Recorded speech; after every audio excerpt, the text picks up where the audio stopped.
Continuamos. Vamos a la clase número 3 y última por el día de hoy. Elementos de la adoración. Estamos en la materia de adoración. Vamos a ver los elementos que se usan para la adoración. Y eso varía mucho también por causa de las diferentes culturas. Ahora, para entrar en adoración, deben estar presentes 4 elementos que son, oiga, imprescindibles para el caso. Anótelo. El ente, el presente, el lugar y el sujeto. Vamos a estudiarlos. 4 elementos imprescindibles para la adoración. El ente, como adoradores, usted y yo, cubrimos un papel tan importante en la adoración cuando fungimos, oiga, fungimos, no fingimos, ante Dios como sacerdotes. El sacerdote de la iglesia es tan significante que solo hay 2 tipos de personas, además de la iglesia, que fueron llamados a ejercer el sacerdocio en conjunto con el reino, que son Melquisedec, Génesis 14, 18 y Hebreos 7, 1, y Cristo, Hebreos 3, 1 y Apocalipsis 19, 16. En esto podemos ver la altura que Dios nos ha colocado y los privilegios que tenemos en Él, que siendo reyes, oiga, podemos ejercer el sacerdocio. Ningún rey, Antiguo Testamento, bajo el sacerdocio de Aarón, según la ley, podía ejercer el sacerdocio y el reinado en conjunto. El rey Usías lo quiso hacer y por tratar de fungir, que en este caso fue fingir, un cargo que no se le delegó, en sus funciones fue confrontado por Dios y por su rebeldía se dieron grandes consecuencias que las llevó hasta el día de su muerte. Segunda de Crónica 26, 16 y 21.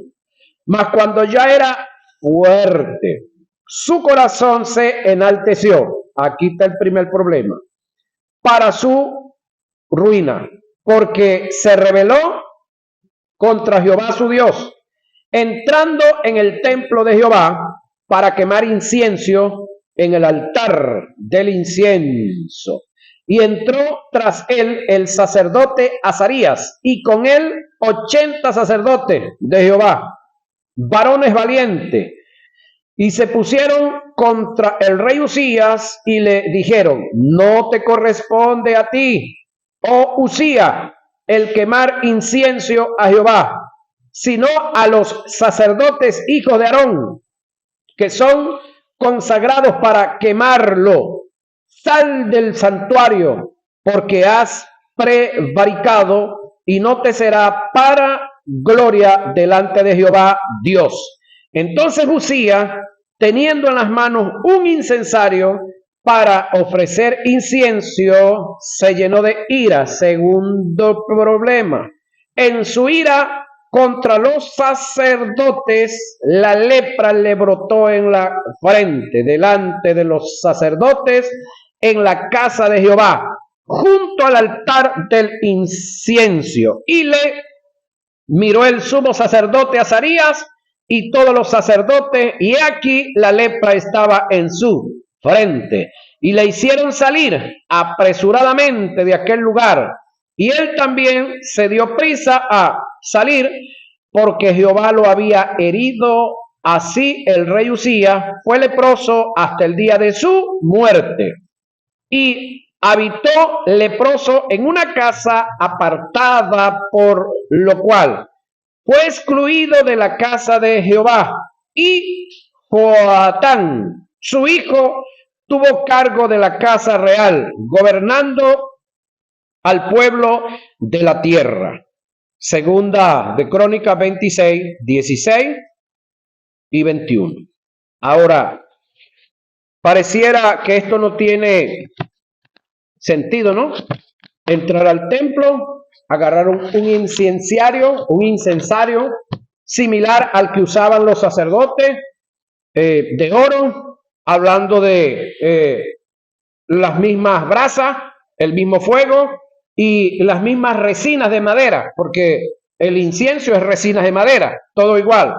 El detalle está que Dios estableció esta posición de reyes y sacerdotes, de rey y sacerdote, quedó prohibido dentro de lo que fue el sacerdocio de Aarón.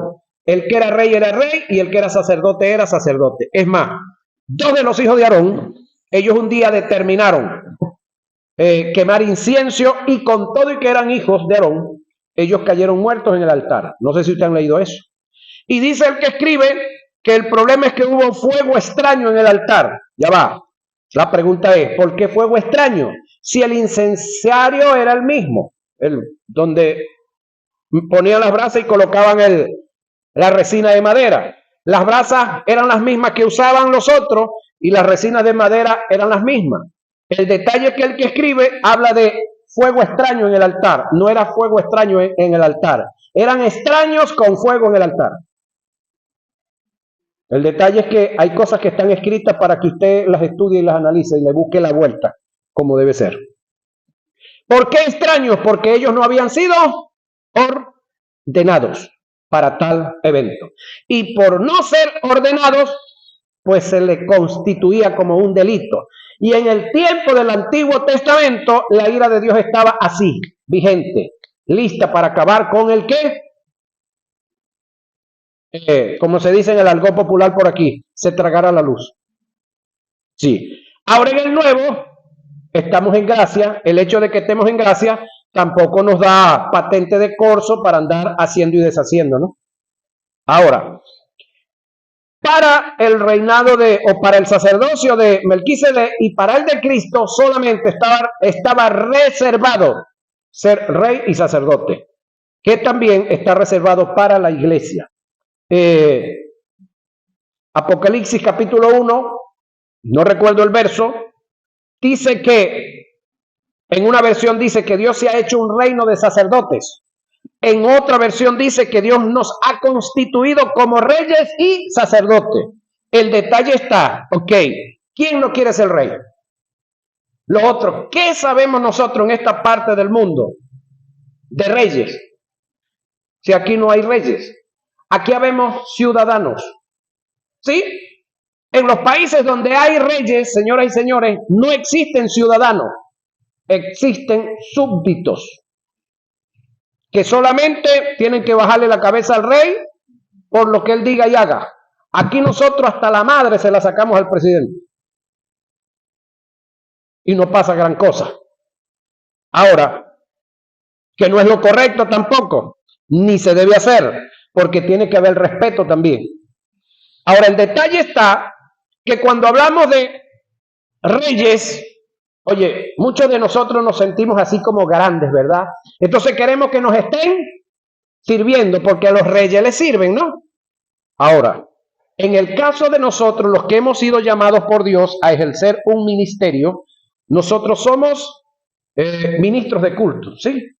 El término ministro no es alguien que va a estar recibiendo,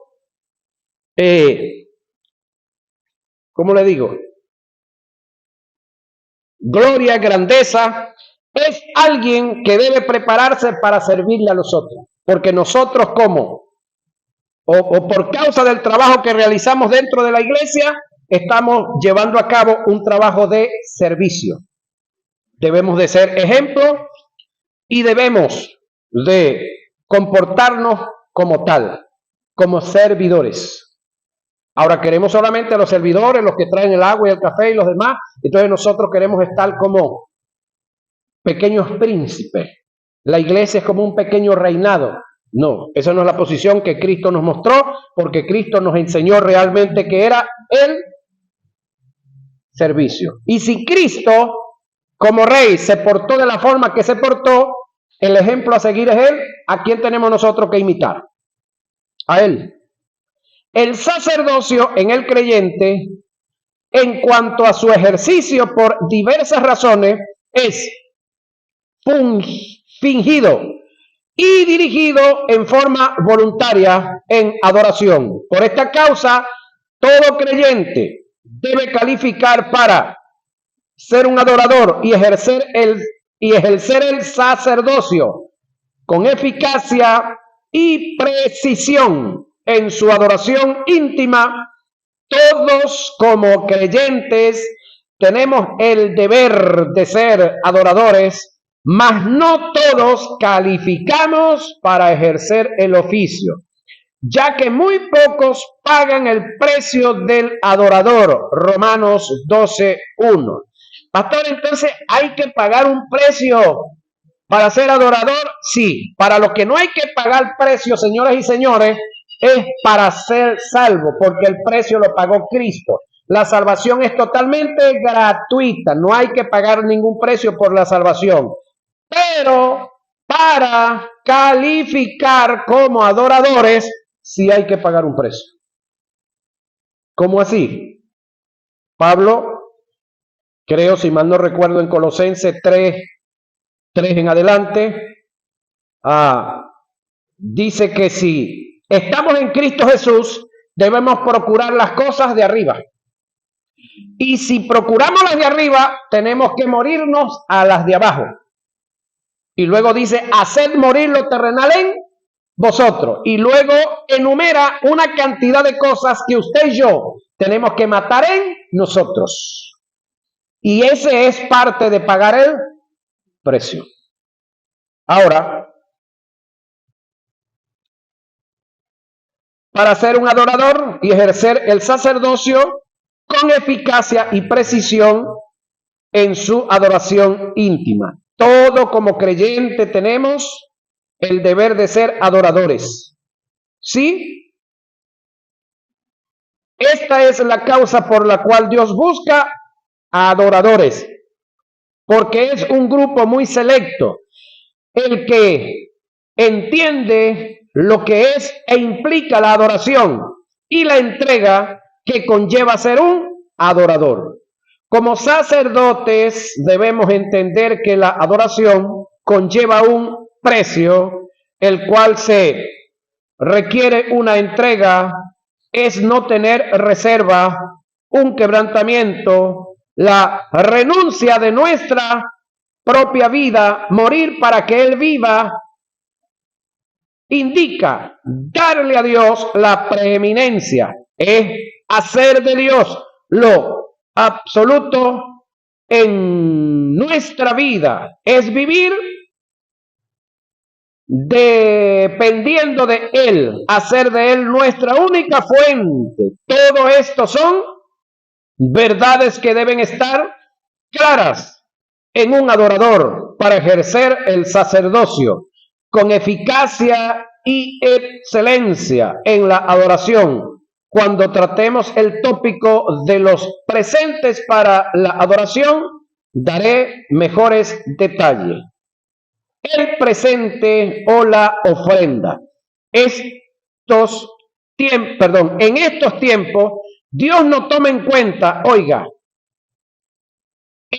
con qué te presentas ante Él, sino los móviles que te llevan a hacerlo. Por esta causa, el valor del presente radica en todo aquello que está en lo más profundo de mi corazón y que demarca una intención. Si mis motivos son correctos, todo lo que le presente a Dios como expresión de adoración, Él lo aceptará. De no ser así, todo será rechazado por Él, y por lo siguiente, todo lo que presento no cuenta para Dios como presente de adoración.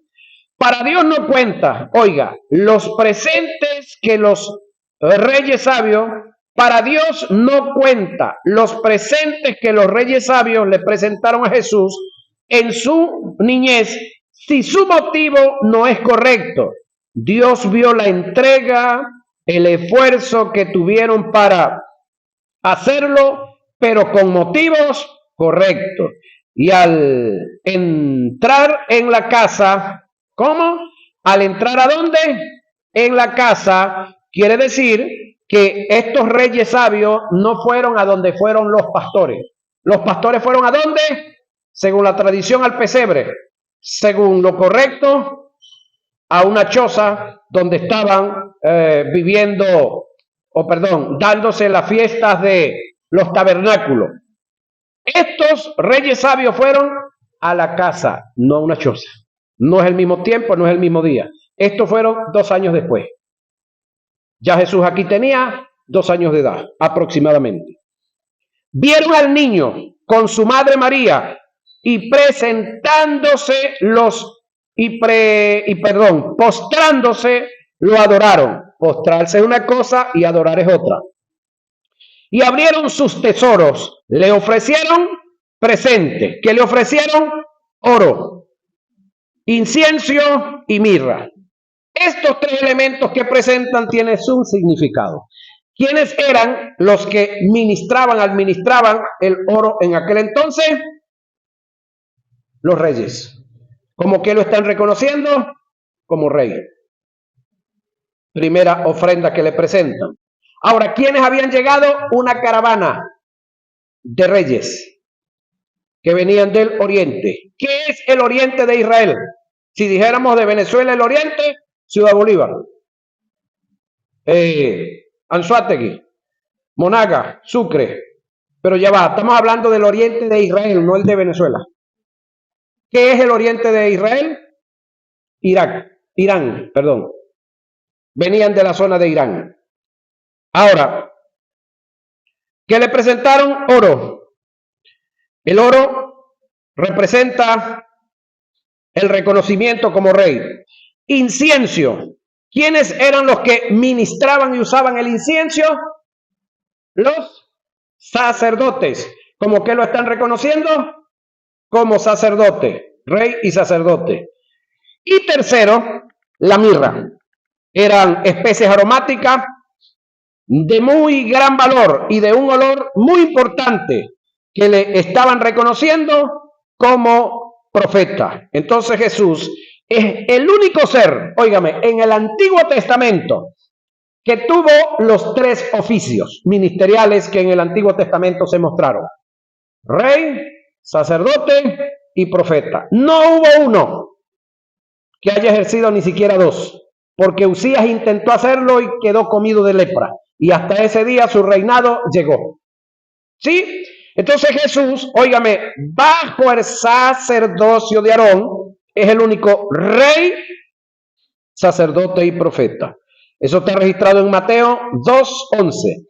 La disposición y la disponibilidad que tuvieron estos astrónomos que vinieron desde el oriente para ver al niño, la tuvo Herodes, pero su motivo era diferente, lleno de maldad. Oiga lo que pasó con Herodes, uno de los 3. Entonces Herodes, llamando en secreto a los magos, es decir, a los brujos, a los hechiceros, indagó de ellos diligentemente el tiempo de la aparición de la estrella, y enviándolos, en este caso a los magos, se refería a la caravana de reyes que habían venido, y enviándolos a Belén dijo: id allá y averiguad con diligencia acerca del niño, y cuando le halléis, hacedmelo saber, para que yo también vaya y lo adore. Sí, yo te aviso, Chirugui. Eso está en Mateo 2, 7 y 8. ¿Herodes dijo que iba a adorar? Sí, ¿seguro que Herodes iba a adorar? Lo demostró cuando los reyes, motivados o dirigidos por Dios, a través de un ángel, se fueron por otro camino y no regresaron. ¿Qué fue lo que hizo Herodes? Mandó a matar a todos los niños que tenían ¿qué edad? 2 años. Entonces es la base bíblica que podemos usar para decir que Jesús aquí tenía 2 años. Escúcheme esta. Juan el Bautista no era un niño para ese entonces, sí. ¿Cuántos años tenía Juan el Bautista? 2 años y 6 meses. Por eso no tuvo que huir. Jesús sí. Porque Jesús era mayor que Juan, 6 meses aproximadamente. A Jesús no le conmovió tanto la cantidad que la viuda dio en la ofrenda, sino el motivo y la entrega que tuvo para dar. El relato dice que todos dieron en abundancia, pero dieron de lo que les sobraba. Y la viuda dio lo único que tenía. Estando Jesús sentado delante del arca de las ofrendas, miraba cómo el pueblo echaba dinero en el arca y muchos ricos echaban mucho. Y vino una viuda pobre y echó 2 blancas, o sea, un cuadrante. Entonces, llamando a sus discípulos, les dijo: de cierto os digo que esta viuda pobre echó más que todos los que han echado en el arca, porque todos han echado de lo que les sobra, pero esta de su pobreza echó todo lo que tenía, todo su sustento. Mateo 12, 41 al 44. Levantando los ojos vio a los ricos que echaban sus ofrendas en el arca de las ofrendas. Vio también a una viuda muy pobre que echaba allí 2 blancas. Y dijo: en verdad os digo que esta viuda pobre echó más que todos, porque todos aquellos echaron para las ofrendas de Dios de lo que le sobraba, mas esta de su pobreza echó todo el sustento que tenía. Lo registra Lucas en su capítulo 21, verso 1 al 4. Hagamos un análisis del pasaje para determinar el valor que tuvo ante Jesús la aptitud de la viuda al dar la ofrenda, y de allí poder captar cómo ante Dios vale más el motivo de la ofrenda, vale más el motivo de la ofrenda al dar la ofrenda que la ofrenda que pensaste o que presentaste en aptitud de adoración. La escritura dice que la viuda pobre dio de su pobreza todo lo que tenía de su sustento. Tomemos en cuenta que la mujer era viuda y no tenía un proveedor. De paso era pobre, no era la viuda millonaria, señoras y señores. El por qué Jesús enfatiza en la pobreza de la viuda, porque se daba la posibilidad que habían mujeres que habían enviudado, pero heredaron una fortuna. Lo otro que hay que tomar en cuenta es que la ofrenda que ella dio era lo que tenía para su sustento. La expresión que aparece en el pasaje cuando dice dio lo que tenía para su sustento, simplificando la oración, lo que quiere decir es dio lo único que tenía para comprar la comida del día. Esto se puede ver,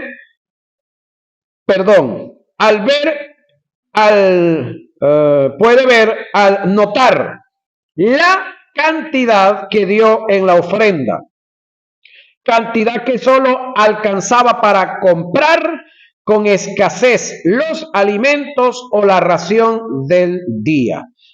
Las escrituras dicen que dio 2 blancas, que era una pequeña moneda de cobre de denominación judía de muy poco valor, que 2 de ellas equivalían a un cuadrante. Un cuadrante era la 16ª parte de un denario, que equivalía a 4 gramos de plata, equivalente al jornal diario de un jornalero. Si a cálculo nos ajustamos, podemos ver que en cantidad la viuda no dio nada en comparación a lo que dieron los ricos. Pero su motivo, que es donde se mide la devoción en adoración, fue muy correcta. Fue tanto su adoración que al dar hizo de Dios su fuente, su sustento y su proveedor. El caso presentado en los presentes que entregó Caín y Abel ante Dios en adoración es un tipo de lo que en la actualidad se está dando en nuestras congregaciones con nuestros adoradores. La ofrenda de Abel fue grata ante Dios porque fue con el presente correcto, un cordero que es tipo de Jesús como cordero inmolado. A su vez representa el motivo correcto del corazón de Abel como adorador. Caín se presentó con lo que no es grato ante Dios, por lo que representa el motivo incorrecto y sus presentes equivocados, producto del humanismo, el hecho de que Caín se haya molestado por el agrado de Dios en la ofrenda de Abel, es que su motivo en traer la ofrenda no era correcto, señoras y señores. Aconteció andando el tiempo que Caín trajo del fruto de la tierra una ofrenda, oiga, a Jehová. Y Abel trajo también de los primogénitos de sus ovejas, de lo más gordo de ellos. Y miró Jehová, oiga lo que viene, con agrado, oiga, a Abel y a su ofrenda. Pregunto, ¿qué es lo que Dios ve primero? ¿Tu canto o a ti? ¿Tu ofrenda, tu aparte o a ti? ¿Estamos viendo aquí? ¿Qué fue lo que Dios vio primero? A Abel y luego a su ofrenda. Pero no miró con agrado a Caín, al adorador, y a la ofrenda suya. Y se ensañó Caín en gran manera y decayó su semblante. Génesis 4, 3 y 5. Esmérese por el presente, oiga, que expresa su adoración, pero sobre todo, cuide el motivo por qué presentas las cosas. Si altar lo haces para impresionar, humillar, controlar, sobornar, mantener un estatus o comprar el favor de Dios o el de los hombres, perdiste la ofrenda que diste ante Dios. Para Él no cuenta lo que diste, el acto de dar según tus motivos incorrectos y perversos serán juzgados y condenados por Dios. Y como resultado, tu vida o tu crecimiento espiritual será interceptado por la providencia divina. Entonces, usted y yo, cuidémonos de qué presentamos y por qué lo presentamos. Es decir, ¿cuál es el objetivo? Voy a hacer esto para que el pastor no diga nada. Voy a hacer esto para que la hermana tal deje de estarme diciendo. Voy a hacer esto para que... ¿Para qué? Es decir, lo importante para Dios no es lo que haga, es el por qué lo estás haciendo. Dios no tiene necesidad de mis cantos. Dios no tiene necesidad de mis ejecuciones de algún instrumento. Dios no tiene necesidad de mi dinero. Dios no tiene necesidad de mí. Es más, le digo algo. Dios sin nosotros sigue siendo Dios. Digan algo. Dios sin nosotros sigue siendo Dios. Y nosotros sin Dios, ¿qué seremos? Ajá, entonces veámoslos. Veámonos quién es Él y veámonos quiénes somos nosotros. Ahora, eso es el presente, el lugar. Este elemento fue descartado por Jesús en cuanto a un lugar absoluto. Él dijo que donde esté el adorador, ahí podrá presentar su adoración. Juan 4:21. No existe un lugar específico para la adoración. Donde tú estés, si la adoración cumple con los principios, será tomada en cuenta por Dios. No hagas de un púlpito un lugar de preferencia para la adoración. Eso es una creencia pagana, es abdodismo y a su vez es catolicismo romano. De esta forma lo establecieron e hicieron de ellos una creencia los, abdonitas, descendientes de Abdón, sacerdote de Baal, dios de los ninivitas, que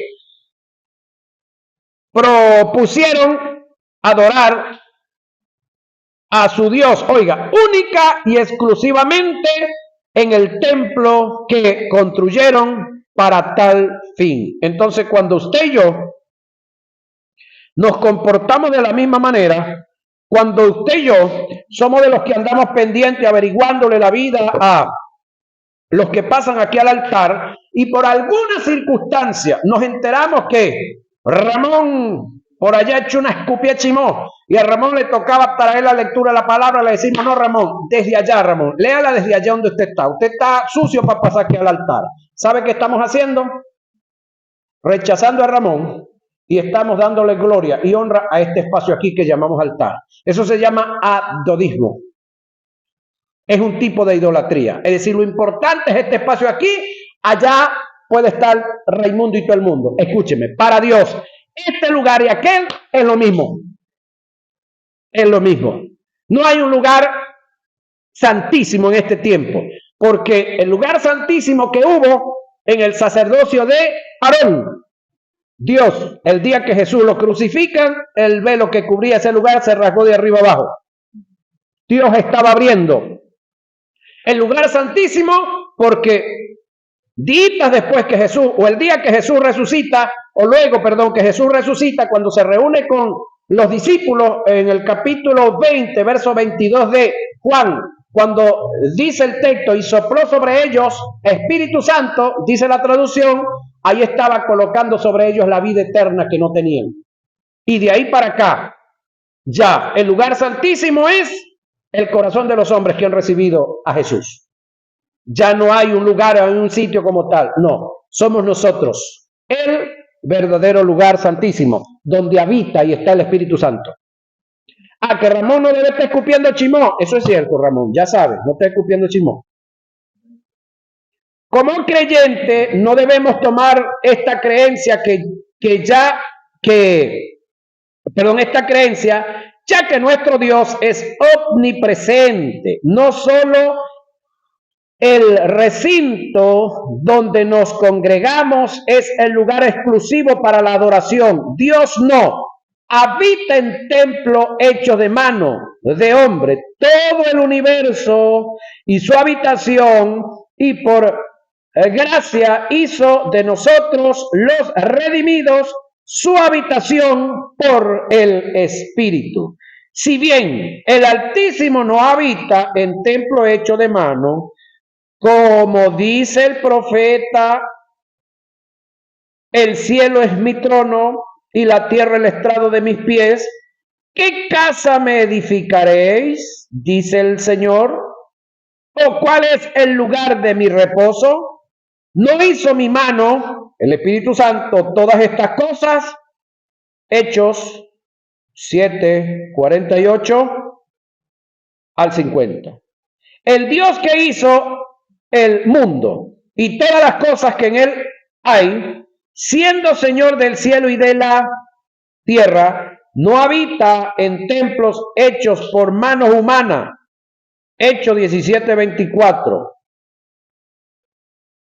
En el griego existen dos términos con diferentes significados para caracterizar lo que es templo. Pasemos a definirlos. Hieron se refiere al edificio con sus utensilios, es decir, esto aquí, hieron.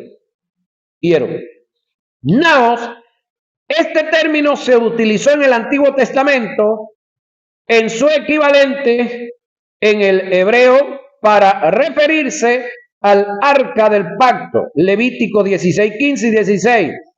Se designaba con este nombre al santuario que se encontraba en en el lugar santísimo. Cuando Pablo hace mención de nosotros como morada y templo del Espíritu Santo o del Dios viviente, utiliza el término nao, queriendo decir que nosotros somos el santuario de Dios, donde Él habita por su Espíritu Santo. Segunda a Corintios 6, 14 y 18. Efesios 2, 21 y 22. ¿Qué somos nosotros? Now. El verdadero lugar para la adoración somos nosotros. Es lo que más tenemos que cuidar desde el punto de vista moral y físico. Todo acto de inmoralidad que ejercemos y que dichos actos quebranten el principio de santidad serán considerados como profanos ante Dios, considerándose nuestras acciones como acto de profanación. El profanar es no hacer diferencia entre lo puro y lo impuro. Es una acción que se da por no tener conciencia de una verdad conocida. Es estar vacilante o vivir en desdén ante las demandas de Dios. Es entrar en un acto de libertinaje. Ezequiel 22:26. Sus sacerdotes violaron mi ley y contaminaron mi santuario. Entre lo santo y lo profano no hicieron diferencia, ni distinguieron entre lo inmundo y lo impío. Entre lo inmundo y limpio. Y de mis días de reposo apartaron sus ojos. Y yo he sido profanado en medio de ellos. Ezequiel 22:26. Y vamos cerca de cerrar hoy. El término profanar es un verbo derivado del vocablo hebreo halal, y del griego belú, que su equivalente en el español es profanación, que es su más alto significado, indica lo que carece de toda relación o afinidad con Dios. Es todo lo que no es compatible con Él. Esto lo describe Pablo. No os unáis, en yugo desigual con los incrédulos, porque ¿qué compañerismo tiene la justicia con la injusticia? ¿Y qué comunión la luz con las tinieblas? ¿Y qué concordia Cristo con Belial? ¿O qué parte el creyente con el incrédulo? ¿Y qué acuerdo hay entre el templo de Dios y los ídolos? Porque vosotros sois el templo del Dios viviente. Como Dios dijo, habitaré y andaré entre ellos, y seré su Dios, y ellos serán mi pueblo. Segunda a Corintios 6, 14 y 16. En quien todo el edificio bien coordinado va creciendo para ser un templo santo en el Señor, en quien vosotros también sois juntamente edificados para morada de Dios en el Espíritu. Efesios 2, 21 y 22. Entonces, terminamos con esa parte, vamos con el sujeto. ¿Quién cree usted que es el sujeto? Eso lo vamos a ver en nuestra próxima clase. Señoras y señores, el tiempo se nos fue. ¿Sí? ¿Qué página quedamos? Voy un momento. Se me reveló la máquina.